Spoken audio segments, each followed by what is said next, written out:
Term IAS. So ఇప్పటిదాకా evolution of the constitution అంటే భారత రాజ్యాంగ పరిణామ క్రమాన్ని మనం దాదాపుగా 2 సెషన్స్లో అందించాం. సో అందులో క్లియర్ గా నేను చెప్పింది ఏంటి, మీరు నేర్చుకునేటప్పుడు like legislature, executive and judiciary, న్యాయ వ్యవస్థ, అదేవిధంగా మనకు కార్యనిర్వాహక వ్యవస్థ అండ్ శాసన వ్యవస్థ ఏ విధంగా మార్పు చెందుతూ వచ్చినాయి అన్నది పరిశీలించాలి. అదే చేశాను. ఆ స్టెప్ తర్వాత అంటే ఇప్పటిదాకా నేను చెప్పిన అన్ని అంశాల తర్వాత మీరు నేర్చుకోవాల్సిన మరికొన్ని టాపిక్స్ ఇందులో ఉన్నాయన్నమాట. సో ఇవి కాన్సెప్ట్స్ ఓరియంటెడ్ కొన్ని ఉన్నాయి, జీకే ఓరియంటెడ్ కొన్ని ఉన్నాయి, కానీ ఖచ్చితంగా మనము నేర్చుకోవాల్సిన అంశాలు ఇవన్నీ. సో ఫస్ట్ ఆఫ్ ఆల్ ఇవేంటంటే మనకి ఈ మధ్య కాలంలో కింది వాన్లో సరైనది ఇది అని చెప్పి కాస్త డీప్ గా వెళ్తూ ఉన్నారు. ఈ నేపథ్యంలోనే మనం ఈ ఇష్యూస్ డిస్కస్ చేద్దాం. సో 1773 18th మే నాడు మనకు రెగ్యులేటింగ్ చట్టం అనేది వచ్చింది. సో మీరు మొదలు నేను చెప్పిన 2 క్లాసెస్ చూడకుండా ఇది చూస్తే మీకు పెద్దగా అర్థం కాదు. ఆ 2 సెషన్స్ చూడాలి. కోర్ కాన్సెప్ట్స్ అన్న అందులోనే ఉన్నాయి. ఇందులో ఎక్కువగా మనకు జీకే బేస్డ్ గా ఉండేవి లేదా కింది వాన్లో సరైనవి అని చెప్పి పాలిటీలో కూడా ఇవ్వదగ్గ అంశాలని ప్రస్తావిస్తున్నాను. సో రెగ్యులేటింగ్ చట్టము 1773 18th మే నాడు మనకు రూపొందించినారు. రైట్. అండ్ మరి దీంట్లో కొన్ని కాన్సెప్ట్స్ చెప్తున్నాను చూడండి. కేంద్రీకరణకు తొలిమెట్టుగా ఈ చట్టాన్ని భావిస్తారు. It is the first act that is considered as the first step to centralisation. అసలు సెంట్రలైజేషన్ అంటే ఏంటి, ఇప్పుడు భారత రాజ్యాంగానికి ఏంటి సంబంధం, సో ఇది కూడా మనం పరిశీలించాలి. ఓకే. సో చూడండి, మనకు governor of Kolkata, governor of Bombay, governor of Madras అని ఉండినారు 1773కి ముందు. ఈ గవర్నర్ ఆఫ్ మద్రాస్ అధికారాలు, గవర్నర్ ఆఫ్ బాంబే, వీళ్ళ అధికారాలన్నీ ఈయనకిచ్చి ఈయనను బాస్ గా మార్చినారు. అధికారాలు ముగ్గురు దగ్గర ఉన్న అధికారాలు ఒక్కరి దగ్గరికి వెళ్ళినాయి, సెంట్రలైజ్ అయినాయి, కేంద్రీకరణ జరిగింది. సో మనకు ఒకసారి వచ్చిన క్వశ్చన్ ఏంటంటే 1773 చట్టంలో కింది వాన్లో మనం దేన్ని చూడొచ్చు, which of the following can be seen in the regulating act. Right. Federalism, dyarchy, centralisation, decentralisation అన్నాడు. అంటే సమాఖ్య, ద్వంద్వ పాలనా వ్యవస్థ, కేంద్రీకరణ, వికేంద్రీకరణ అన్నాడు. ఏం చూడవచ్చు మనము, కేంద్రీకరణ చూడదు. ఈ పాయింట్స్ అన్ని మీకు ఎక్కడ కూడా తెలియవు. కాన్సెప్ట్ వచ్చిన వాళ్ళు మాత్రమే ఆన్సర్ చేయగలుగుతారు. అందుకే పాలిటీలో కాన్సెప్ట్స్ వెరీ వెరీ ఇంపార్టెంట్. మరి ఇక్కడ మనం తెలుసుకున్నది ఏంటి, రైట్, సెంట్రలైజేషన్ అనేది తెలుసుకున్నాము.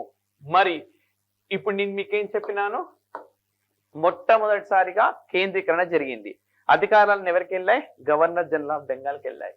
అందుకే గవర్నర్ జనరల్ ఆఫ్ బెంగాల్, అప్పుడు మొదటి గవర్నర్ జనరల్ ఆఫ్ బెంగాల్ గా ఎవరిని అంటామంటే వారెన్ హేస్టింగ్స్ అని అంటాం. Okay, Warren Hastings.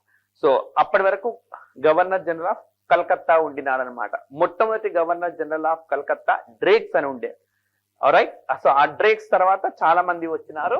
ఆ తర్వాత వారెన్ హేస్టింగ్స్ ఈ బాధ్యతలోకి వచ్చినారు.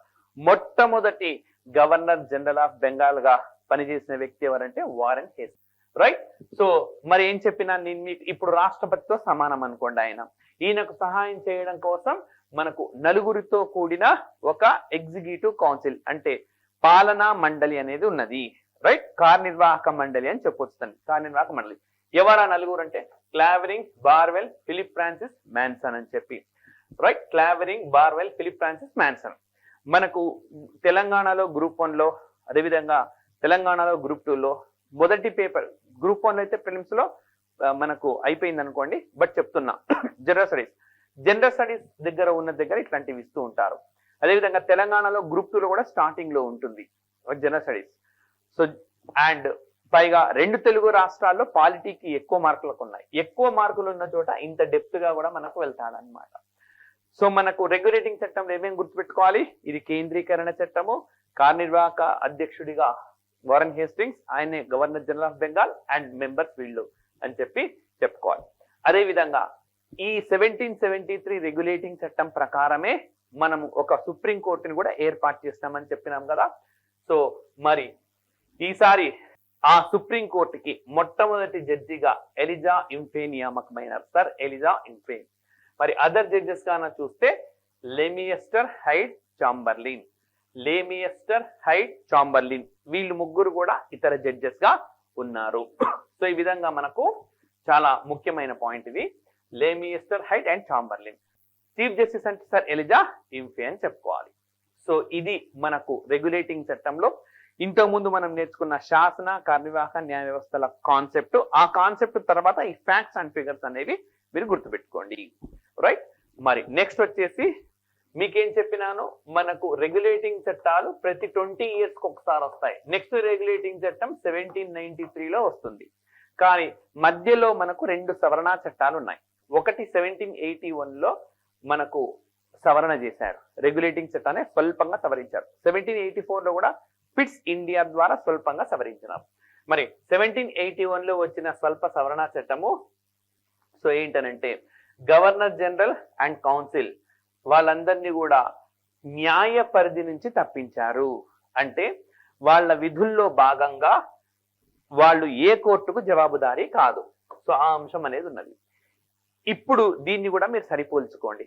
భారత రాష్ట్రపతి కానీ భారతదేశంలో రాష్ట్రాల్లో గవర్నర్లు కానీ ఏ కోర్టుకు జవాబుదారీ కాదు, వాళ్ళు పూర్తిగా మినహాయింపును పొందినారు.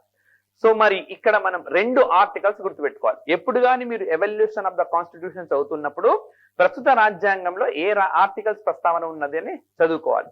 అయితే ఆస్పిరెంట్స్ మొదటిసారి నేర్చుకుంటున్నప్పుడు ఆ విధంగా కంపేర్ చేయడం కానీ ఆ కొహరెన్స్ ని ఎస్టాబ్లిష్ చేయడం సాధ్యపడదు. అందుకే క్లాసెస్ అనేది రెగ్యులర్ గా వింటే ఈ సమస్య ఉండదు. సో ఇక్కడ నేను మీకు చెప్తాను. రైట్.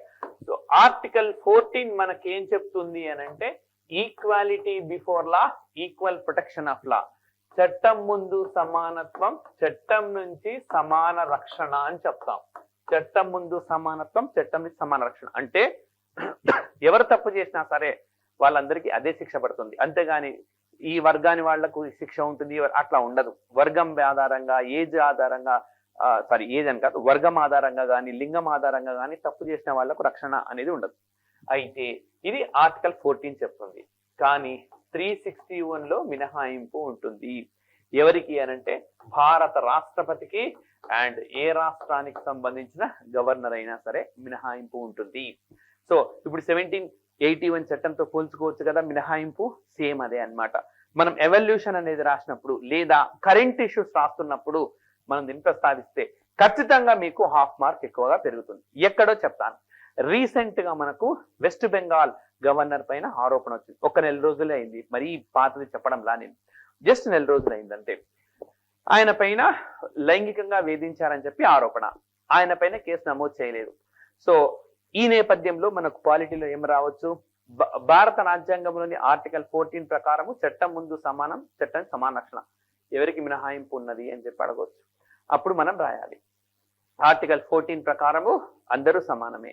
అయితే రాజ్యాంగబద్ధంగా ఉండే కొన్ని పదవులు ఉండే వాళ్ళకి మినహాయింపులు ఉంటాయి. సో ఇటీవలే బెంగాల్ గవర్నర్ పైన వచ్చిన ఆరోపణలు ఆయన 361 ఆర్టికల్ రక్షించింది. అంటే సందర్భాన్ని బట్టి మీరు ప్రస్తావించవచ్చు. మనకు కళ్యాణ్ సింగ్ అని చెప్పి గవర్నర్ గా ఉండేవారు గతంలో. ఈ బాబ్రీ మసీద్ డెమాలిషన్ కేసులో అందరిపైన కేసు నమోదు చేయమని చెప్పారు, కానీ ఆయన పైన మినహాయించినారు. అప్పుడు ఆయన గవర్నర్ గా ఉండిన నేపథ్యంలో. రైట్. అండ్ అంటే ఆర్టికల్ 14 మీరు గుర్తుపెట్టుకోవాలి. ఈ 1781 చట్టం ఇది రాసినప్పుడు 361 ప్రకారం మినహాయింపు ఉంటుంది. అయితే ఇది కొత్తగా వచ్చింది కాదు. 1781లో విస్తరణ చట్టము అంటారు, దాన్ని ఎక్స్టెన్షన్ యాక్ట్ అని అంటారు. అందులోనే ప్రస్తావన ఉంది అని చెప్పి ఒక రాస్తే అంటే ఇతనికి భారత రాజ్యాంగ పరిణామ క్రమం పైన పూర్తి అవగాహన ఉందని చెప్పి మనకు ఒక ½ మార్క్ పెరిగినా చాలు ప్రతి ఆన్సర్ కి ఫైనల్ ర్యాంక్ లో తేడాలు వస్తాయి. రైట్. అండ్ అదే విధంగా ఆర్టికల్ 105 ప్రకారం మనకు లోక్సభ సభ్యులకు మినహాయింపు ఉంటుంది, రాజ్యసభ సభ్యులకు, పార్లమెంట్ సభ్యులందరికీ కూడా. అంటే పార్లమెంట్ లో వాళ్ళు మాట్లాడే మాటలకు కానీ వాళ్ళ యాక్టివిటీస్ కానీ వీళ్ళు జవాబుదారీ కాదు. కానీ ఇటీవల సుప్రీంకోర్టు ఇందులో భిన్నమైన తీర్పునిచ్చింది. ఆర్టికల్ 105 ప్రజల పక్షాన పోరాడుతూ ఉన్నప్పుడు మాత్రమే మినహాయింపునిస్తుంది, కానీ అక్కడ అవినీతికి పాల్పడినంత అప్పుడు ఈ రక్షణ ఉండదు అని చెప్పి గతంలో పివి నరసింహారావు కేసులో ఇచ్చిన జడ్జిమెంట్ కు భిన్నమైన జడ్జిమెంట్ ని అందించింది. అదేవిధంగా ఆర్టికల్ 194 ప్రకారము ఎమ్మెల్యేలకు, ఎమ్మెల్సీలకు అంటే రాష్ట్ర శాసన వ్యవస్థలోని సభ్యులకు కూడా ఈ మినహాయింపు అనేది ఉంటుంది. సో అంటే మనం 1781 అనేది చదువుతూ ఉన్నప్పుడు కేవలం అదొక్కటి మాత్రమే కాకుండా ఈ పాయింట్స్ అన్నో గుర్తుపెట్టుకోవాలి. ఎగ్జెంప్షన్ అనేది ఇచ్చినారు జ్యూరిస్డిక్షన్ నుంచి, న్యాయ పరిధి నుంచి. రైట్. సో నెక్స్ట్ వచ్చేసి మనము మరొక చట్టాన్ని నేను ఇక్కడ మీకు ప్రస్తావిస్తున్నాను, 1833 చట్టానికి సంబంధించింది. సో ఇంతకుముందు మీకు ఒకటి చెప్పిన గవర్నర్ ఆఫ్ బెంగాల్ అంటే గవర్నర్ ఆఫ్ కోల్కతా ఉండే, governor of Bombay, governor of Madras ఉండే. ఇప్పుడు అధికారాలన్నీ ఈయనకిచ్చి ఈయనను గవర్నర్ జనరల్ ఆఫ్ బెంగాల్ అన్నారు. ఇది 1773లో. 1833లో ఏం చేశారు, దేశానికి సంబంధించిన అన్ని అధికారాలు ఇతనికి ధారాదత్తం చేసి ఈయనను గవర్నర్ జనరల్ ఆఫ్ ఇండియా అన్నారు, భారత గవర్నర్ జనరల్ అన్నారు. రైట్. అంటే ఇది కేంద్రీకరణ వికేంద్రీకరణ, ఎంతో మంది దగ్గర ఉండే అధికారాలని ఒక వ్యక్తికి ఇచ్చారు, అంటే కేంద్రీకరణ, సెంట్రలైజేషన్ ఓకే అనేది ఇక్కడ ఉన్నది. రైట్. కేంద్రీకరణకు ఇదే తుది చట్టము. దీని తర్వాత కేంద్రీకరణ అనేది జరగలేదు భారతదేశంలో. ఇప్పుడు అడుగుతారు మనకు, కేంద్రీకరణ మొట్టమొదలుగా ఏ చట్టంలో వచ్చింది అని అంటే 1770 చట్టంలో వచ్చింది. చిట్ట చివరగా కేంద్రీకరణ ఎక్కడ చేశారు అంటే 1833 చట్టంలో చేశారు. ద ఫస్ట్ ఆఫ్ సెంట్రలైజేషన్ ఈ 1773 act, while the 1833 act was last of centralisation. Right. కేంద్రీకరణకు తొలిమెట్టు 1773 అయితే తుదిమెట్టు 1833గా మనం చెప్పుకోవచ్చు. సో ఆ విధంగా మనకు మొట్టమొదటి గవర్నర్ జనరల్ ఆఫ్ ఇండియాగా బెంటిక్ ఉన్నాడు. మ్యాచ్ ద ఫాలోయింగ్ లో ఇస్తారు. మొదటి governor general of Kolkata Drake, మొదటి governor general of Bengal Hastings, మొదటి governor general of India Bentinck అని చెప్పి ఎవరికి వాళ్ళని మనం కంపల్సరీగా గుర్తుపెట్టుకోవాల్సి ఉంటుంది. రైట్. సో మరి నెక్స్ట్ ఇంకా టాపిక్స్ ఉన్నాయి. వెళ్లే ముందు ఆస్పిరెంట్స్ అందరికీ రైట్ చెప్పేది ఏంటంటే, Epitome IAS group 2 test series ను కండక్ట్ చేస్తూ ఉన్నది. 2 పద్ధతుల్లో మీరు రాయవచ్చు. నేరుగా ఇన్స్టిట్యూషన్ కు వచ్చి రాయవచ్చు, అది ఆఫ్లైన్ పద్ధతిలో, లేదా ఆన్లైన్ పద్ధతిలో మీ ఇంట్లో మీరింటూ కూడా రాయవచ్చు. ఈ 2 పద్ధతుల్ని ఏదైనా మీరు ఎంచుకోవచ్చు. ఆన్లైన్ రాయాలనుకుంటే 1999 రూపీస్, ఆఫ్లైన్ కావాలంటే 2999 రూపీస్ గా ఉన్నది. సో ఆల్రెడీ మనకు జూన్ 14th నుంచి ఈ సెషన్స్ అనేవి వచ్చినాయి. సో మొత్తం 24 టెస్ట్ కండక్ట్ చేస్తున్నాం. 12 ఫుల్ లెంత్ టెస్ట్లు ఉంటే మరొక 12 వచ్చి సెక్షనల్ టెస్ట్లు అనేవి ఉంటాయి. యాప్ డౌన్లోడ్ చేసుకుంటే మీకు పూర్తి వివరాలు ఉంటాయి. ఏ డౌట్ ఉన్నా సరే మీరు ఈ నెంబర్ కు కాల్ చేయవచ్చు. 7095606638 నెంబర్ కు కాల్ చేసి విషయాలన్నీ కనుక్కోవచ్చు. ఈ క్వశ్చన్ పేపర్స్ పూర్తి సిలబస్ కవర్ అయ్యేలా ఉంది అన్నమాట. అంటే మీరు రైట్ చదవకున్నా సరే ఎగ్జామినేషన్ అటెంప్ట్ చేసి ఆ కీని చూసుకుని ఆన్సర్ చూసుకుంటే సిలబస్ మొత్తం కూడా మీరు పూర్తిగా చదివినట్టు అవుతుంది. సో ఈ విధంగా డిజైన్ చేసిన నేపథ్యంలో ఆస్పిరెంట్స్ కి పూర్తి స్థాయిలో ఇది ఎంతో ప్రయోజనకరంగా ఉంటుంది. సో ఈ అవకాశాన్ని అందరూ కూడా సద్వినియోగం చేసుకోవాలని కోరుతూ ఉన్నాం. రైట్. నెక్స్ట్ వచ్చేసి మనకు కంటిన్యూషన్ కి వెళ్తే గాన డిస్కషన్ కి లా మెంబర్. సో మీకు 1773 చట్టంలో గవర్నర్ జనరల్ కు సహాయంగా 4 సభ్యులు ఉండేవాళ్ళు. కానీ 1784 ఫిట్స్ ఇండియా చట్టంలో ఒకరిని తీసేసి కేవలం 3 మాత్రమే తీసుకొచ్చారు. కానీ 1833 చట్టం ద్వారా వీరి సంఖ్య మరోసారి 4కి పెరిగింది. 434 ఎప్పుడు పెరిగింది, ఎప్పుడు తగ్గింది అట్లా కూడా క్వశ్చన్స్ ఉంటాయి. అంటే 3 ఉంటే ఒకడు వచ్చాడు. ఈ ఒక్కడెవడంటే లా మెంబర్ అన్నమాట, న్యాయ సభ్యుడు. మరి ఓకే, మొదటి న్యాయ సభ్యుడిగా చార్లెస్ మెట్కాఫ్ వచ్చినారు. కంపల్సరీగా గుర్తుపెట్టుకోవాలి మనకు. ఓకే.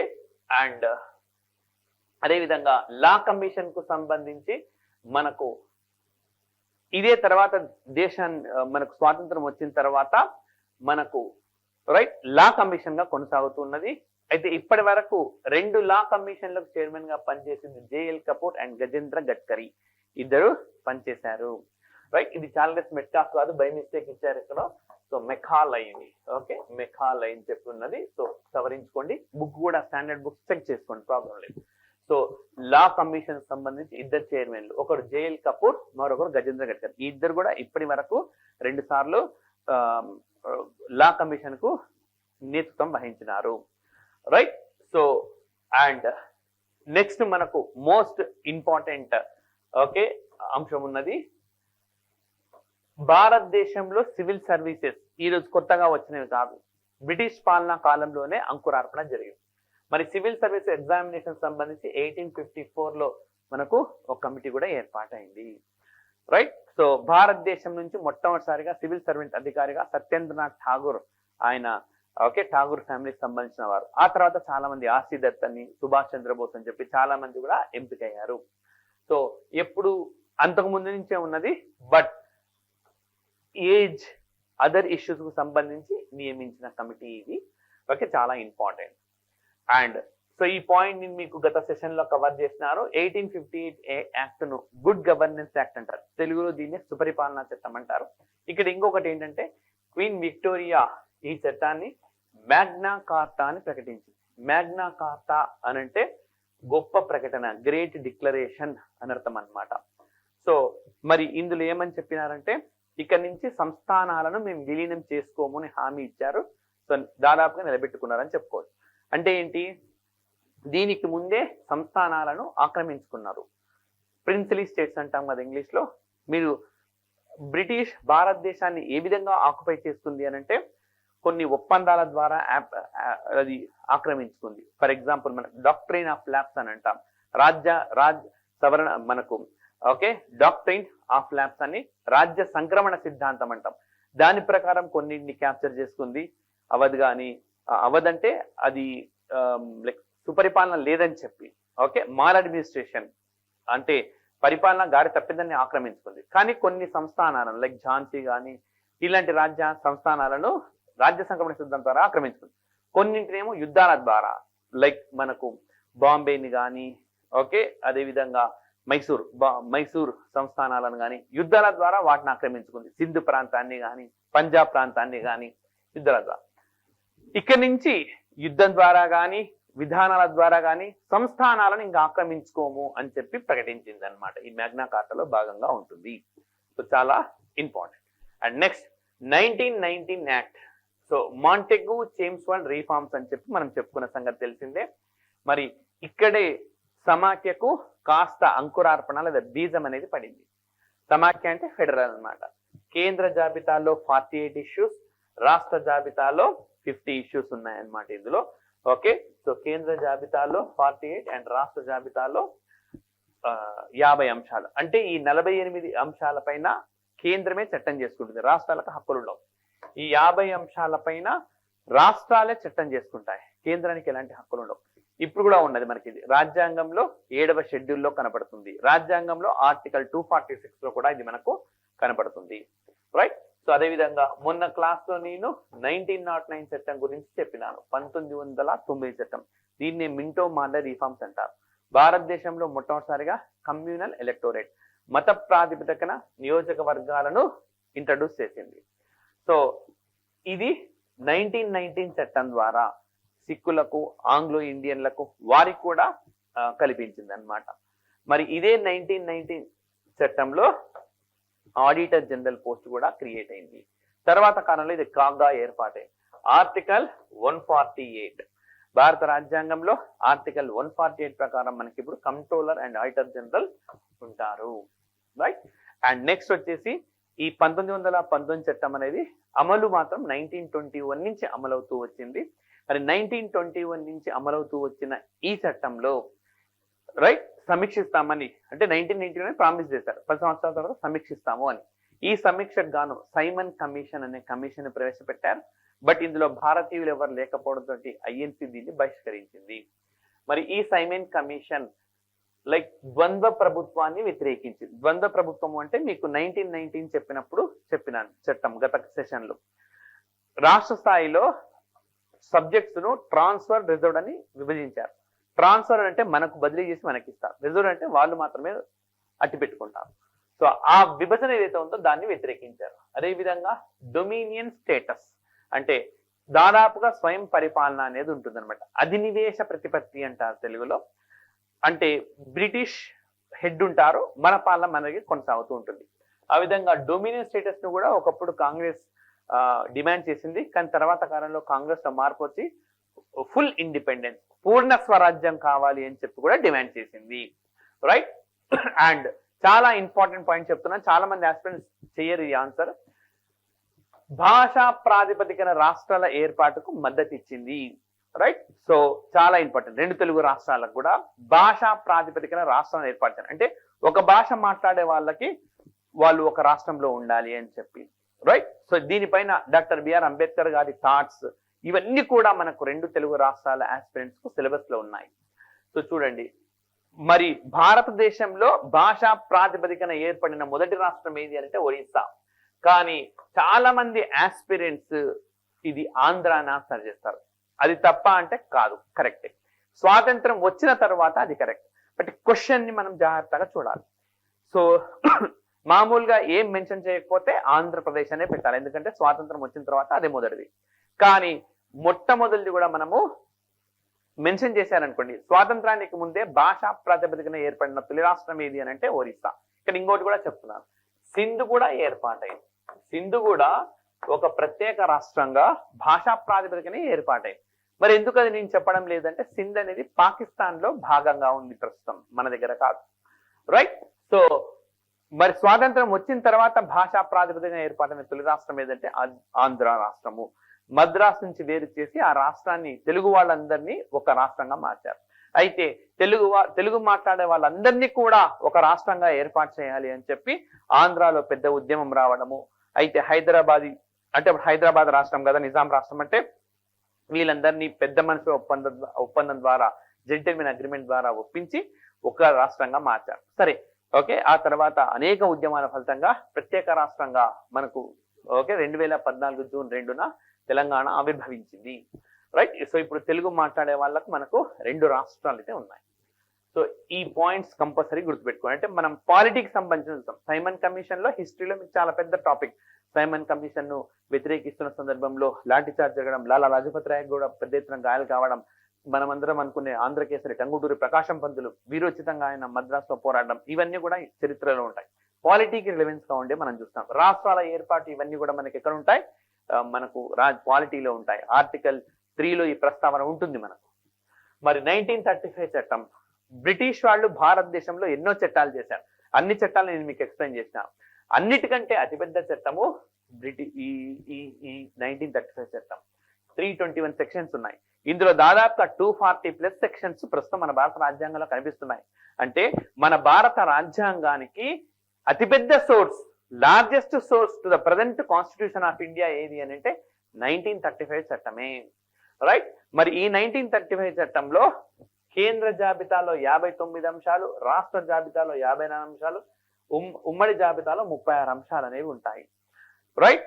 అండ్ మరి అవశిష్ట అధికారాలు గవర్నర్ జనరల్ కి ఇచ్చారు. అవశిష్ట అధికారాలు అంటే ఏంటి? రెసిడ్యూరీ పవర్స్ అంటాం ఇంగ్లీష్ లో. అవశిష్ట అధికారాలు అంటే ఈ జాబితాలో లేని ఒక సరికొత్త అంశము. సో ఇందులో ఎక్కడా కనిపించదు. ఈ రోజు కూడా మన రాజ్యాంగంలో ఈ లిస్టులు అనేవి ఉన్నాయి. Concurrent list, union list, state list and residuary అంటాం. ఫర్ ఎగ్జాంపుల్ ఐటీ చట్టం అంటే ఇన్ఫర్మేషన్ టెక్నాలజీ చట్టం కేంద్రం చేసింది. ఎందుకు అనంటే మన రాజ్యాంగం రాసినప్పుడు ఐటీ ఎక్కడా మెన్షన్ చేయలేదు. అసలు ఇన్ఫర్మేషన్ టెక్నాలజీ ఏది మన భారత రాజ్యాంగం రచన కాలంలో 2 సంవత్సరాల 11 నెలల 18 రోజుల పాటు కష్టించి దీన్ని రాశారు. మరి రైట్, అప్పుడు ఇన్ఫర్మేషన్ టెక్నాలజీ లేదు కాబట్టి దాని గురించి ప్రస్తావన లేదు. ఇప్పుడు ఇన్ఫర్మేషన్ టెక్నాలజీ యాక్ట్ అనేది తర్వాత అవసరమైంది. మరి ఎక్కడ మెన్షన్ చేయలేదు కాబట్టి అది అవశిష్ట అధికారము, అది రెసిడ్యూరీ లిస్ట్. అందుకే ఎవరు చేశారు దాన్ని? పార్లమెంటే చేసింది ఆ చట్టము. ఓకే. ఇది కెనడాలో కూడా ఇదే పద్ధతి అనేది ఉంటుంది. అందుకే భారత్ కానీ కెనడా కానీ పరిపూర్ణ సమాఖ్యలు కాదు, ఇవి అర్ధ సమాఖ్యలే. సో భారత రాజ్యాంగాన్ని క్వాసి ఫెడరల్ అంటే అర్ధ సమాఖ్యగా వర్ణించిన రాజ్యాంగవేత్తలు కూడా ఉన్నారు. సో మరి ఐటీ చట్టం పార్లమెంట్ చేస్తుంది కదా, ఐటీ చట్టం కూడా ఏదైనా సరే మన ఫండమెంటల్ రైట్ ని వైలేట్ చేస్తే అప్పుడు న్యాయ వ్యవస్థ సమీక్షిస్తుంది. నిజానికి ఐటీ చట్టంలో అట్లాంటిది ఒక ప్రొవిజన్ ఉండింది అనమాట. సామాజిక మాధ్యమాల్లో విమర్శించకూడదని, సోషల్ వెబ్సైట్లలో విమర్శించకూడదని చెప్పి దాన్ని supreme court Shreya Singhal versus union of India కేసులో కొట్టివేసింది. సో అట్లా మనకు రానున్న రోజుల్లో కోర్టు కేసులకు సంబంధించి ముఖ్యమైన polity issues, current polity issues epitome IAS మీకు అందిస్తుంది పెద్ద ఎత్తున. కాబట్టి వీడియోని మీరు అందరు కూడా దయచేసి లైక్ చేయండి, షేర్ చేయండి. సబ్స్క్రైబ్ చేసుకున్నారంటే సబ్స్క్రైబ్ కూడా చేసుకోండి. రైట్. సో మరి ఇంకా అంశాలు చూద్దాం. మరి 1935 చట్టంలో మనకు ఫెడరల్ కోర్ట్ అంటే ఒక సమాఖ్య కోర్టు ఏర్పడింది. ఈ సమాఖ్య కోర్టులో 1+6 అంటే ఒక ప్రధాన న్యాయమూర్తి, మరొక 6 మంది న్యాయమూర్తులు. దీనికి మొదటిసారిగా ప్రధాన న్యాయమూర్తిగా పనిచేసింది మ్యారిస్ వేయర్. ఇంతకుముందు చెప్పిన 1773 చట్టంలో సర్ ఎలిజా ఇంఫే, ఇప్పుడు మ్యారిస్ వేయర్. ఇప్పుడు ఫెడరల్ కోర్టు ఉన్నదా, సమాఖ్య కోర్టు ఉన్నదా అంటే లేదు, ఇంటిగ్రేటెడ్ కోర్టు ఉన్నది, సమీకృత కోర్టు ఉన్నది. మరి ఇప్పుడున్న ఫెడరల్ కోర్టు హక్కులన్నీ రైట్, ఆ నిబంధనలన్నీ ఇప్పుడున్న సుప్రీం కోర్టుకి ఇచ్చారు. ఏ ఆర్టికల్ ప్రకారం అంటే 135 ఆర్టికల్ ప్రకారం. 1935 ప్రకారం కోర్టుకు వచ్చిన హక్కులు 135 ప్రకారం ప్రస్తుతం 1935 లో ఫెడరల్ కోర్టుకు వచ్చిన హక్కులన్నీ 135 ప్రకారం ప్రస్తుతం సుప్రీం కోర్టుకు దక్కాయి. ఈజీగా అట్లా గుర్తుపెట్టుకోవచ్చు రైట్. మరి అదే విధంగా ఈ చట్టంలో మొట్టమొదటిసారిగా రాష్ట్ర స్థాయిలో బైకెమరలిజం వచ్చింది అని చెప్పిన, రాష్ట్ర స్థాయిలో బైకెమరలిజం వచ్చింది అని చెప్పిన. మరి ఓకే, ఏ రాష్ట్రాల్లో వచ్చింది అంటే Assam, Bengal, Madras, Bombay, united provinces, Bihar. So aspirants పాలిటీలో వివిధ అంశాలకు సంబంధించి రాష్ట్రాలు నేర్చుకోవాల్సి వస్తుంది. అలాంటి సమయంలో మ్యాప్ ను ఉపయోగించడం మంచిది. ఫర్ ఎగ్జాంపుల్ మీరు 8వ షెడ్యూల్ నేర్చుకుంటున్నారు. 8వ షెడ్యూల్ నేర్చుకున్నప్పుడు ముందు నుంచి ఏ భాషలకు రికగ్నైజేషన్ ఉంది, గుర్తింపు ఉన్నదని కూడా చూడాలి. అలాంటి సందర్భాల్లో మ్యాప్ చూడాలి. ఇప్పుడు ఇది చూడండి, ఎప్పుడు కానీ మనం నార్త్ నుంచి రైట్, ఈ నార్త్ ఈస్ట్ నుంచి కోస్ట్ నుంచి మధ్యలోకి రావాలి, అప్పుడు గుర్తుంటుంది. చూడండి, అప్పుడు అంటే 1935 చట్టం ప్రకారము అసోం, అప్పుడు మీకు రాష్ట్రాలు లేవు. ఇప్పుడున్న రాష్ట్రాలు ఏవైతే ఉన్నాయో నాగాలాండ్, మణిపూర్, మిజోరం, మేఘాలయ, ఇవన్నీ అప్పుడు లేవు, అన్ని కలిపి అసోమే, ఇంక్లూడింగ్ మయన్మార్. కాకపోతే 1935 చట్టం ప్రకారం భారతదేశం నుంచి మయన్మార్ను వేరు చేశారు, బర్మాను వేరు చేశారు అనమాట. మిగతా అన్ని మన దగ్గరే ఉన్నాయి. సో అప్పుడు అన్ని అస్సాంలో భాగమే అన్నమాట. మరి అస్సాం, ఆ తర్వాత బెంగాల్, ఆ తర్వాత మద్రాస్, ఆ తర్వాత బాంబే, యునైటెడ్ ప్రావిన్సెస్ అంటే ఇప్పుడున్న ఉత్తరప్రదేశ్, మధ్యప్రదేశ్, బీహార్ రైట్. ఈ విధంగా మ్యాప్ పాయింటింగ్ ద్వారా మనం గుర్తుపెట్టుకోవాల్సి ఉంటుంది ఎప్పుడైనా సరే ఇట్లాంటివి నేర్చుకోవాలి అనుకుంటున్నప్పుడు రైట్. అండ్ అదే విధంగా మనకు అడ్వకేట్ జనరల్ అనేది ఈ పదవిలో క్రియేట్ అయింది. సో అడ్వకేట్ జనరల్ అంటే రాష్ట్రాల్లో ఆర్టికల్ 165 ప్రకారం ఏర్పాటు చేసే వ్యవస్థ ఇది. సో ఎక్కడైతే కేంద్రంలో ఆర్టికల్ 76 ప్రకారం అటార్నీ జనరల్ ఉంటారో అదే పోస్టు రాష్ట్రాల్లో మనకు 165 ప్రకారం అడ్వకేట్ జనరల్ ఉంటారు. అది ఈ చట్టం ద్వారానే మనకు వచ్చింది. And next cabinet machine. So ఈ క్యాబినెట్ మిషన్ రాజ్యాంగ సభ లేదా రాజ్యాంగ పరిషత్తు ఏర్పాటుకు సహకరించిందని మీకు తెలిసిందే. మరి ఈ క్యాబినెట్ మిషన్ లో లారెన్స్ అలెగ్జాండర్ క్రిప్స్ అనేవారు ఉన్నారు. ఈ క్రిప్స్ అంతకు ముందే క్రిప్స్ రాయబారం పేరుతో మన దేశానికి వచ్చిన వారే. ఆ తర్వాత క్యాబినెట్ మిషన్ లో కూడా ఆయన భాగంగా వచ్చారు. చివరికి క్యాబినెట్ మిషన్ ప్రకారమే మనకు రాజ్యాంగ పరిషత్ అనేది ఏర్పాటు అయ్యింది రైట్. సో ఇది మనకు సంపూర్ణంగా evolution of the constitution of ఇండియాకు సంబంధించిన అంశాలు. సో స్టార్టింగ్ 2 సెషన్స్ లో కాన్సెప్ట్స్ అనేవి ఎక్స్ప్లెయిన్ చేయడము, 3rd సెషన్ లో వచ్చేసి మీకు పూర్తిగా ఫ్యాక్ట్స్ అండ్ ఫిగర్స్ చాలా ఇంపార్టెంట్ ఎగ్జామినేషన్స్ కి అందించినాం. మరి నెక్స్ట్ సెషన్ లో ఇంకా అనేక టాపిక్స్ ని మీకోసం ఎపిటోమ్ ఐఏఎస్ యూట్యూబ్ వేదికగా ఫ్రీగా క్లాసెస్ అందిస్తుంది. So thank you very much.